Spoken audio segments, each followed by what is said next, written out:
présenter la charte d'engagement du sommet, j'aimerais inviter notre porte-parole, M. Jean-François Brault, à prendre la parole. Bonjour tout le monde, ça me fait vraiment plaisir de faire partie de cette belle semaine-là. J'ai eu la chance moi-même de participer à quelques-unes des réunions et il y a de belles choses qui se brassent. Ça m'émeut, ça me touche, moi, de voir que les liens se branchent et se rebranchent partout au pays.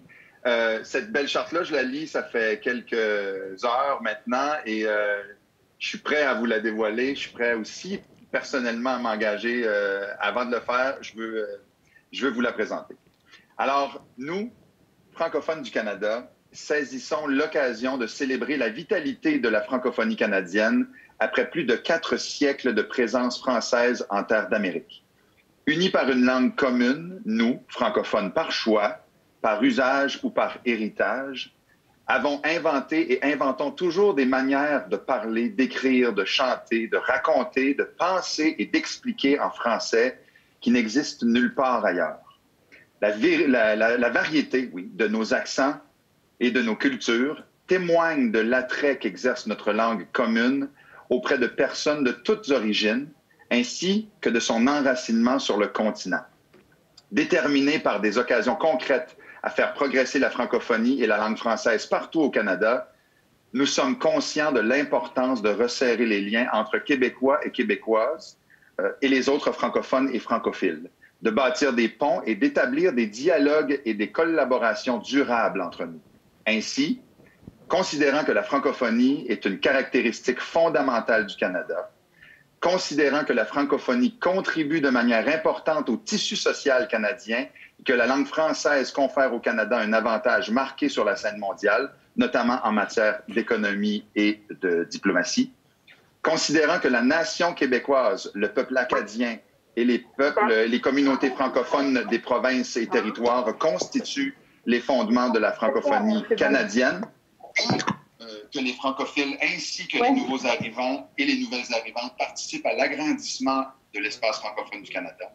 Considérant qu'au Canada, le français est la seule langue officielle minoritaire et que cette langue, par sa situation, nécessite une attention et des mesures différenciées particulièrement afin que sa pérennité et sa vitalité soient assurées.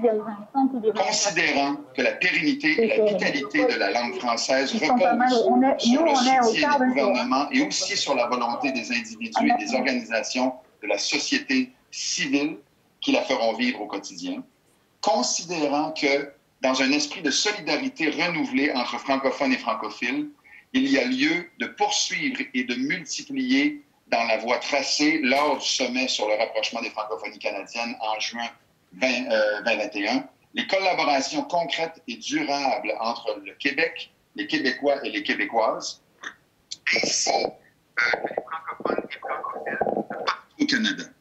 Je m'engage à contribuer au rapprochement entre le Québec et le reste de la francophonie canadienne et au renouveau de la solidarité francophone au Canada. Est-ce que vous m'entendez toujours? Oui, on a eu des petits pépins, là, mais on vous a suivi tout le long, Jean-François. Bon, parfait, c'est parfait. Donc, je veux juste, pour bien conclure, je m'engage aussi à assumer un rôle individuel et collectif au moteur de l'essor de la francophonie. Je m'engage à agir pour la promotion et la protection de la langue française et pour la vitalité du tissu social francophone sur l'ensemble du territoire canadien, à encourager dans mon milieu une meilleure connaissance mutuelle entre les francophones du Québec et ceux et celles des autres provinces et territoires, à mobiliser mes partenaires et ma collectivité, ainsi que les intervenantes et intervenants des secteurs publics et privés, de même que des médias, en vue de mettre en œuvre des initiatives qui réaliseront les engagements de cette charte, et finalement, concrétiser le rapprochement entre les francophones et francophiles du Québec et ceux des autres provinces ainsi que des territoires du Canada en réalisant avant la fin de 2022. Voilà. Émotif un peu à la fin parce que moi, veux m'engager aussi. Oui. J'ai la chance de faire un métier qui me fait voyager. Et j'ai inclus mes collègues de Salbarbe avec moi, de mon band, pour dire que je vais m'engager à promouvoir cette belle langue-là française partout à travers le pays et en espérant aller au-delà du Canada pour chanter et faire danser les gens partout dans la francophonie sur la planète. Ah, merci Jean-François. C'est vraiment, je suis persuadée que tout le monde, on vit quelque chose, il y a quelque chose de solennel là, quand vous avez commencé à lire la charte Nous francophones. Merci pour votre engagement personnel. Merci de nous avoir permis de vivre, de découvrir ce texte de cette si belle charte. Et pour enchaîner, justement, allons-y avec maintenant la déclaration du président de la FCFA, la Fédération des communautés francophones et acadiennes. J'invite maintenant M. Jean Johnson à prendre la parole. Merci. Monsieur le Premier ministre, Madame la ministre, chers participants et participantes, francophones de partout au Canada, je tiens à souligner que je me trouve à Edmonton, sur le territoire visé par le traité numéro 6. C'est un lieu de rencontre traditionnel et la patrie de nombreux peuples autochtones. Nous arrivons au terme de 5 jours de discussion d'une richesse incroyable. Au terme d'un sommet qui a rassemblé près de 1000 personnes en virtuel. Un tel rassemblement sur des plateformes numériques, plusieurs ne l'auraient jamais cru possible il y a juste 2 ans. Le contexte actuel nous a menés à repousser les frontières du possible. Il y a là un enseignement pour les prochaines étapes du rapprochement entre les francophonies canadiennes. Créer de nouvelles solidarités, des liens soutenus et durables entre le Québec et les communautés francophones et acadiennes, c'est possible. Nous sommes en train de le faire. J'ai entendu dans les derniers jours beaucoup d'intérêt et de volonté de travailler ensemble. J'ai retenu que les participants et participantes du Québec, de l'Ontario, de l'Acadie, de l'Ouest et du Nord reconnaissent que c'est le temps. C'est le temps de créer un nouvel espace de solidarité où nous agissons ensemble en français pour le français. À partir de la fin de ce sommet, soyons dans l'action. Repoussons les frontières du possible en matière de rapprochement. Je m'y engage solennellement. Comme président de la FCFA, je m'engage à créer un espace de dialogue et de collaboration permanent et récurrent entre le Québec et les communautés francophones et acadiennes. Piloter des initiatives de promotion et de sensibilisation visant une meilleure connaissance mutuelle entre les francophonies du Québec et des autres provinces et territoires. Jouer le rôle de courroie, de partenariat et de collaboration entre les communautés francophones et acadiennes, le gouvernement et la société civile du Québec. Travailler avec les principaux ministères et institutions du gouvernement du Québec à l'adoption de mesures visant le rapprochement des francophonies canadiennes. Renouveler l'entente de collaboration entre la FCFA du Canada et le gouvernement du Québec avant le 31 décembre de 2021 afin de concrétiser ces engagements. Je vous remercie pour les discussions franches, chaleureuses, passionnées, constructives. Pour reprendre les mots de Mme Sonia Lebel, elle disait « Je suis convaincu qu'ensemble, nous irons loin. » Et je partage cette conviction. Je vous remercie. Merci beaucoup, M. Johnson, pour ces mots et merci surtout d'avoir partagé avec nous vos engagements. Et c'est un honneur pour moi d'accueillir parmi nous aujourd'hui pour nous adresser quelques mots, nul autre que le Premier ministre du Québec, M. François Legault. Bonjour tout le monde.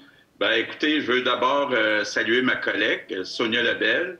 Je veux saluer votre président, notre président de la Fédération des communautés francophones et acadiennes du Canada, qui est co-organisateur du sommet. Donc, Jean Johnson, je veux vous saluer.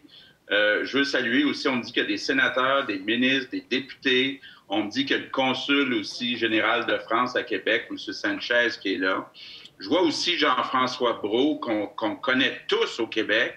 On aime mieux son épouse, mais on l'aime quand même. Et je pense que c'est un bel exemple. C'est un bel exemple de lien entre le Québec et l'Acadie, entre autres. Là.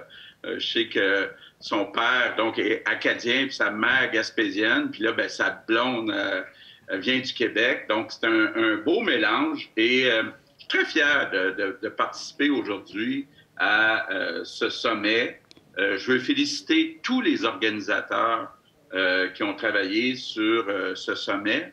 Puis je veux peut-être vous dire que je suis très conscient du rôle que le gouvernement du Québec a à jouer pour protéger et promouvoir le français au Québec, mais aussi au Canada. C'est certain qu'il y a un rôle particulier au Québec parce que le gouvernement du Québec, c'est le seul gouvernement en Amérique du Nord qui représente une majorité de francophones. Donc, on a vraiment un devoir encore plus grand que n'importe quel gouvernement de protéger puis de promouvoir notre langue.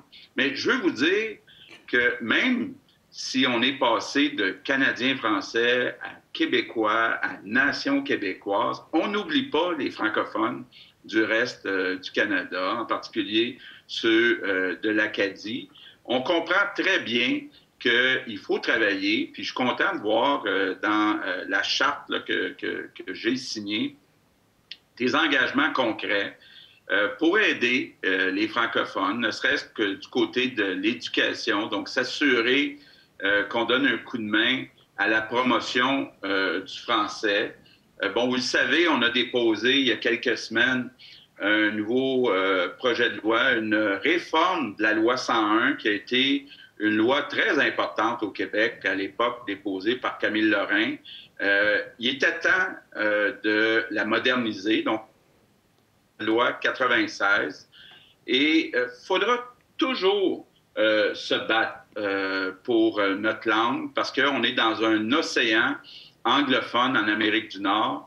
Donc, il faudra toujours en faire plus du côté du français langue de travail, langue d'éducation des nouveaux arrivants, langue de commerce, langue d'affichage. Donc, il y a beaucoup de travail à faire et je pense que c'est l'occasion aussi de se rappeler ce qu'ont fait nos ancêtres. On a essayé de nous assimiler à plusieurs reprises. Donc, il faut être fier de ce que nos ancêtres ont fait.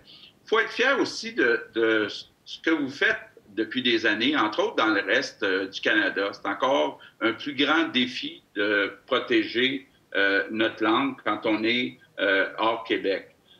Je veux vous dire aussi qu'il faut arrêter de voir la langue française comme étant un défaut, un désavantage. C'est un avantage. Je regarde partout en Amérique du Nord, les grandes villes essaient de se distinguer des autres, d'avoir un avantage distinctif. Et nous, on en a un qui est clair, qui est notre langue, notre culture. Et on doit voir ça comme un plus. On est, on le répète souvent, à mi-chemin entre l'Europe et l'Amérique. Donc, les Américains qui veulent une petite touche, ils appellent ça le French touch, là, les Américains, ben, ils en ont une au Québec, puis dans certaines communautés au Canada. Donc, ils ne sont pas obligés d'aller en France, d'aller en Europe. Puis les Européens, ben, c'est certain qu'ils se sentent un peu plus chez eux au Québec qu'aux États-Unis, parce qu'on parle la même langue qu'eux. Donc, il y a vraiment un lien, puis c'est ce pont-là. On a fait des ententes économiques. Il faut les développer davantage. Il faut que le Québec puis les francophones du Canada soient un peu le port d'entrée des Français en Amérique du Nord. Mais on va demander la même chose aussi aux Français de l'autre côté qui nous aident à mieux transiger avec les Allemands, avec les Anglais, avec les différents pays européens. Donc, on a une belle chance actuellement d'être au milieu. On a un lien et avec l'Europe et avec les États-Unis. Donc, si on le regarde juste du point de vue économique, c'est tout un avantage. Puis, on est distinct. Puis, j'aime ça entendre des Américains dire qu'ils viennent voir nos festivals à Montréal. Je regarde de Jean-François. On a, toute proportion gardée, beaucoup d'artistes au Québec. On peut être fier. On a beaucoup de bons chanteurs, bonnes chanteuses, beaucoup d'artistes. D'ailleurs, j'ai annoncé la semaine dernière qu'on va créer dans chaque région du Québec un espace bleu pour faire la promotion de nos artistes, entre autres, puis de rappeler notre histoire. Il faudra peut-être éventuellement regarder la possibilité d'en faire un en Acadie, d'en faire un dans les autres provinces pour se rappeler ce lien-là, puis développer notre fierté de parler français. Donc, j'ai promis de ne pas être long, donc je veux vous confirmer que j'ai signé la charte pour confirmer l'engagement du gouvernement du Québec envers la francophonie. Et bien, ce que je nous souhaite, c'est de continuer tous ensemble cette belle histoire du français en Amérique. Merci à tout le monde. Bonne journée, tout le monde. Merci beaucoup, Monsieur le Premier ministre. Je vous garde avec nous. C'est un réel plaisir d'entendre vos engagements envers la francophonie, mais je vous garde parce que pour demeurer dans l'esprit de co-construction qui a prévalu depuis le tout début, c'est l'un des piliers essentiels de ce sommet, je vais inviter M. Jean Johnson à venir nous joindre à l'écran. Le voilà, c'est ça, parce que M. Legault, M. Johnson, maintenant que vous avez partagé avec nous vos engagements respectifs, eh bien, je vais vous inviter à signer. Bon, M. Legault, vous dites que vous l'avez déjà fait. Bien, vous pouvez signer 2 fois, ça va être encore plus fort. Signer 2 fois, mais regardez, là, c'est signé, là. Ben voilà. Alors, c'est là, c'est signé. 2 fois plutôt qu'une. Alors, donc, à titre de représentant officiel du gouvernement du Québec et de la Fédération des communautés francophones et acadiennes à tous les deux, voilà, c'est signé. La charte d'engagement, c'est parti. Eh bien, voilà. Merci beaucoup, M. Johnson, M. Legault. Merci. Merci à vous. Bonne chance, puis on continue de travailler ensemble. Merci. Effectivement, co-construction, on l'a dit depuis le début, et vous venez de le voir aussi à l'écran. Cette co-construction, elle est réelle entre le gouvernement du Québec. Les engagements sont fermes, ils sont sur papier. La Fédération des communautés francophones et acadiennes aussi. Et maintenant, chers participants, eh bien, ce sera à votre tour de signer cette charte et d'aller y apposer votre engagement personnel. Vous pouvez le faire dès maintenant en accédant au site Internet suivant, le www.rapprochementfrancophonie au pluriel.ca. Je répète, www.rapprochementfrancophonie avec un s.ca. Et sur ce site, chacun sera invité à prendre action via un engagement personnalisé qui pourra prendre diverses formes à la lumière des moyens de chacun. Mais surtout en s'inspirant des discussions et des rencontres qui ont survenu au cours des derniers jours. L'invitation est également lancée aux francophones et aux francophiles qui n'ont pas participé au sommet. Voilà, merci beaucoup, Yao. Et puis maintenant, ben, c'est le temps quasiment de boucler la boucle, puisque nous voici rendus à la presque toute fin de ce sommet. Elle a appuyé le projet du sommet depuis ses tout débuts. Accueillons maintenant en studio la ministre responsable des Relations canadiennes, francophonie canadienne, Mme Sonia Lebel. Alors, merci. Écoutez, bonjour à tous. Vous allez me permettre peut-être de remercier tout d'abord, en premier lieu, mon premier ministre, le premier ministre du Québec, qui a été parmi nous aujourd'hui.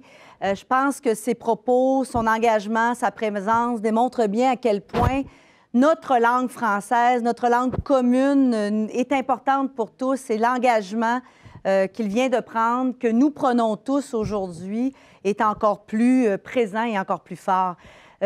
Vous allez mentionner, Diane, on est présentement en marge du sommet. Je suis également le Québec et l'hôte de la conférence ministérielle en matière de francophonie canadienne. Et donc, je vais prendre le temps de saluer, de faire un clin d'œil à tous mes homologues, les ministres responsables de la francophonie canadienne dans les autres provinces et territoires, la ministre fédérale également, Mme Joly, parce que je sais et je suis consciente et j'ai la preuve autour de la table qu'ils ont également la francophonie canadienne à cœur et on est en train d'ailleurs au niveau gouvernemental, ensemble à cette table, cette belle conférence, de trouver des solutions pour être capable d'amener la francophonie encore plus en avant. Je vais saluer également plusieurs de mes collègues de l'Assemblée nationale, je sais qu'ils sont présents et à l'écoute, et tous ceux qui se sont joints à nous. Naturellement, quand on se met à vouloir énumérer tout le monde, malheureusement, on en oublie. Mais si vous êtes là, si vous êtes présents pour ce sommet, bien, c'est parce que vous avez le même enthousiasme que moi pour cette belle langue. Alors, merci d'être présent. C'est vraiment un honneur pour moi, au nom du gouvernement du Québec et en compagnie de notre partenaire, la Fédération des communautés francophones et acadiennes du Canada, et M. Jean Johnson, bonjour Jean, de vous remercier pour votre mobilisation au cours des derniers jours. Ces dernières journées ont été intenses et pleines d'effervescence pour la francophonie canadienne.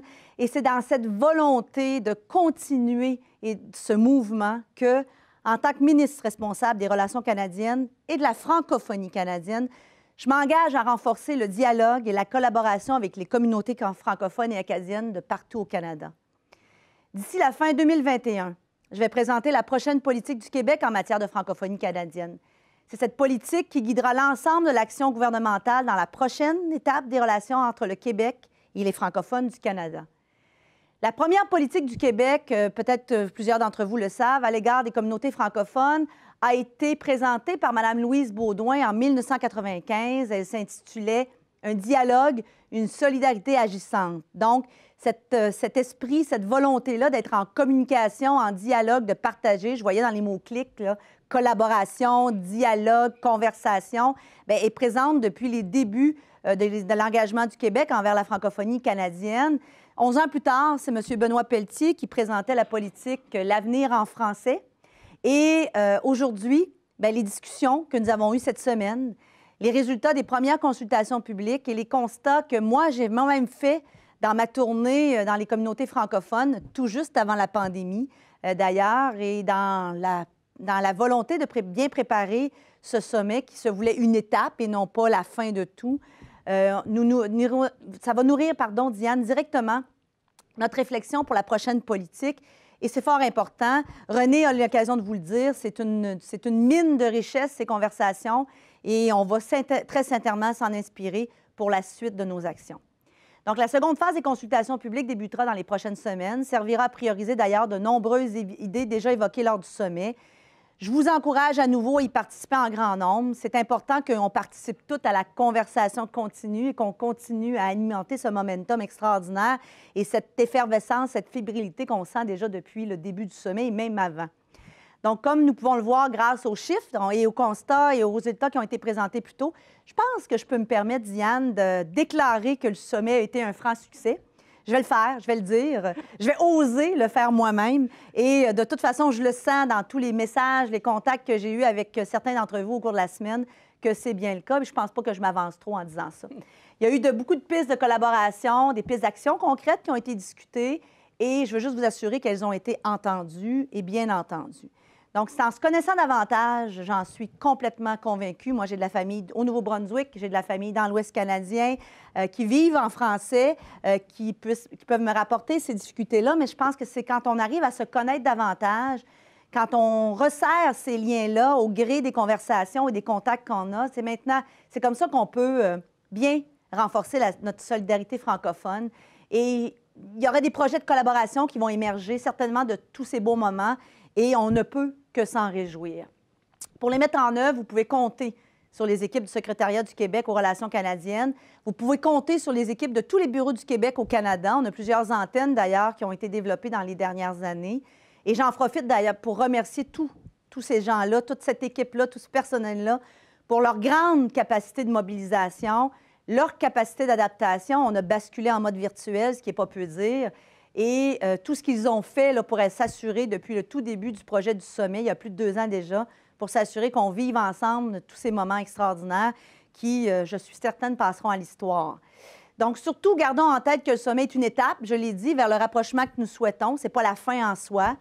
C'est maintenant à nous tous, ensemble, je m'inclus, je vous inclus, c'est à nous tous d'écrire la suite. On a une responsabilité commune, une responsabilité partagée de faire vivre cette belle langue et je serai pour ma part au rendez-vous. Le gouvernement du Québec sera au rendez-vous.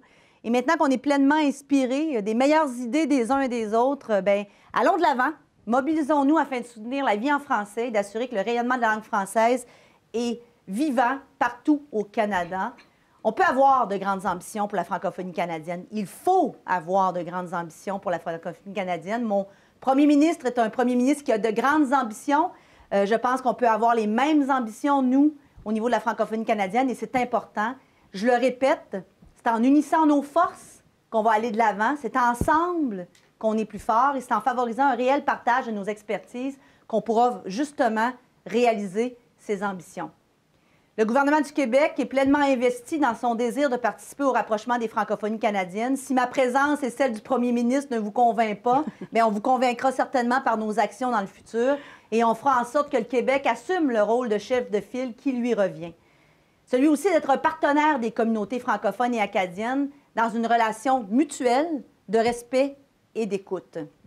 Seul État de langue française en Amérique du Nord, le Québec partage donc une longue histoire avec les communautés francophones et acadiennes du reste du Canada et nous faisons partie de cette grande communauté francophone et acadienne du Canada.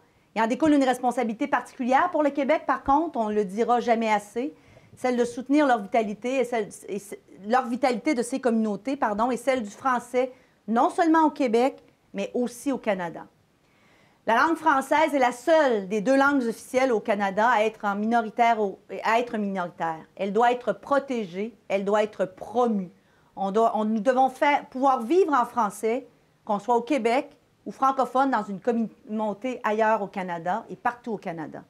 Nous devons plus que jamais y travailler ensemble, car lorsque le français est fort au Canada, nous sommes tous plus forts. L'avenir est prometteur pour la francophonie canadienne. Si on se fie simplement au dernier jour comme échantillonnage, je suis fort optimiste et je vous remercie encore une fois du fond du cœur pour votre réponse à mon invitation lors de ma tournée et à votre participation en grand nombre au sommet et à votre mobilisation. Plus de 1000 participants, Diane, c'est extraordinaire. René disait ça dépasse toutes les attentes, mais je pense que pour moi, ce n'est que le signal très clair de cette volonté-là de se tenir la main à travers la francophonie, et ce, au-delà des frontières, au-delà des réalités territoriales. Mais ce n'est pas encore tout à fait terminé. Il reste le spectacle de ce soir. Je pense que c'est bien de clore dans les réjouissances. Alors, réjouissons-nous justement que le talent des artistes du Québec, mais aussi de toute la francophonie canadienne, soit réuni lors d'un moment qui le promet, je sais, d'être très vibrant, comme on l'a été dans les derniers jours nous-mêmes. Donc, au plaisir d'entamer ensemble cette nouvelle étape des relations entre le Québec et les Québécois, la francophonie canadienne, celle du rapprochement, celle d'une nouvelle solidarité francophone au Canada. Merci encore à tous pour votre participation. Merci beaucoup, Mme Lebel, pour vos propos convaincus et convaincants. On se sent vraiment au début d'un temps nouveau, il faut le dire. Mme Lebel, vous faisiez une invitation, mais je pense que Jean-François Brault est de retour pour appuyer encore plus cette invitation pour l'activité de ce soir. Êtes-vous là, Jean-François? Absolument, je suis avec vous, je vous écoute et j'ai écouté les beaux propos de Mme la ministre, Mme Lebel. Je dois juste dire une petite chose. Dans votre titre, ministre, responsable des relations et de la francophonie canadienne. J'aime que ce soit de la francophonie canadienne et non des francophonies canadiennes. Je trouve qu'on est et de plus en plus, en tout cas avec votre initiative, belle initiative, Mme Lebel, on est de plus en plus une grande communauté. Et ça, moi, ça me plaît beaucoup d'entendre ça. Merci beaucoup. Et j'ai entendu le message du premier ministre par rapport à ma blonde. Je vais lui faire le message, Monsieur le Premier ministre, soyez-en assurés. Alors, oui, je vous invite à ce que j'aime de faire le plus dans tout ça, c'est de la musique, un spectacle. Je ne serai pas dans ce spectacle-là, mais je vais l'écouter certainement. C'est un spectacle présenté en primeur pour les gens, les personnes qui se seront inscrites à une activité du sommet à partir de 19h30 sur la plateforme FanLab. Il s'agit d'une édition spéciale de l'émission Belle et Bonne qu'on connaît, tout le monde. C'est un partenariat important avec le sommet, c'est Télé-Québec et Sphère Média. Dans ce spectacle-là, des artistes du Québec, oui, mais de partout dans la francophonie canadienne. Luc de la Rochelière sera là, Mimi Aubon-Sawin sera là, Saint-Pas-César sera là, que je connais et que j'aime beaucoup, Joseph Edgar pour représenter le Nouveau-Brunswick, Laurence Nerbonne, Alpha Toshineza, Cindy Bédard, Caroline Savoie, Franck Julien, pour ne nommer que ceux-là. Un très, très beau spectacle exclusif aux participants et participantes du sommet. Ce sera diffusé éventuellement sur les ondes de Télé-Québec, mais vous allez être capable d'assister à ce spectacle-là qui sera fait pour vous en exclusivité ce soir. Alors, branchez-vous à ce spectacle-là. On est habitué de voir des shows en Zoom de ce temps-là, des spectacles en Zoom. Alors, celui-là, c'en est tout un. Je vous invite à y participer. Merci beaucoup, M. Brault. Et c'est ainsi que se termine ce moment historique qui conclut le sommet pour le rapprochement des francophonies canadiennes. organisé par le Secrétariat du Québec aux relations canadiennes et la Fédération des communautés francophones et acadiennes. Oui, et puis, vous savez, la cérémonie d'ouverture me revient en tête, là. Vous savez, lors de l'activité Brise-Glace, on vous avait invité à répondre à quelques questions. Et quand on vous a demandé quel mot vous vient en premier lorsque vous pensez aux relations entre le Québec et les francophonies canadiennes, parmi tous les mots mentionnés, sont particulièrement ressortis collaboration, solidarité, partage, futur, force. Ce sont des mots puissants, ça, des mots émouvants aussi. Et j'ai bien senti toute leur portée dans le travail qui a été réalisé en atelier. Ah, bien, ça tire à sa fin, tout ça. Et ça a été un privilège pour moi de me joindre à cet événement qui marquera sûrement un tournant dans notre histoire commune. Et aussi de le co-animer avec l'artiste profondément engagé qu'est Yao. Et c'était un honneur pour moi d'animer ce sommet en compagnie de la magnifique Diane Martin. Pour ma part, le développement d'une communauté passe sans équivoque par l'engagement éclairé de tous les acteurs sociaux, c'est-à-dire l'ensemble des citoyens, la société civile et l'État, qui comprend les organismes, les membres influents de la communauté et les leaders à la barre de nos institutions. Eh bien, j'estime que l'un des plus grands succès de ce sommet est qu'il a réussi à rassembler autour d'une même table, même virtuelle, les plus hauts représentants de chacune de ces sphères. Merci à toutes les personnes qui ont rendu cet événement une réalité et j'ai bien hâte de poursuivre ces conversations et surtout de voir porter fruit toutes les graines qui ont été semées au cours des derniers jours. Alors, merci sincère encore aux intervenants, aux panélistes, aux participants, à vous participants et aussi à l'équipe technique. Et l'artiste en moi a besoin de vous rappeler de ne pas oublier de visionner le spectacle exclusif, oui, spécial francophonie canadienne de l'émission Belle et Bomme. Comme vous le constatez, j'ai déjà très hâte. Ce soir à 19h30 sur Fans Lab. Oui, et au nom de toute l'équipe organisatrice, au Secrétariat du Québec, aux relations canadiennes et à la Fédération des communautés francophones et acadiennes, nous vous souhaitons une excellente fin de journée. Au revoir, portez-vous bien.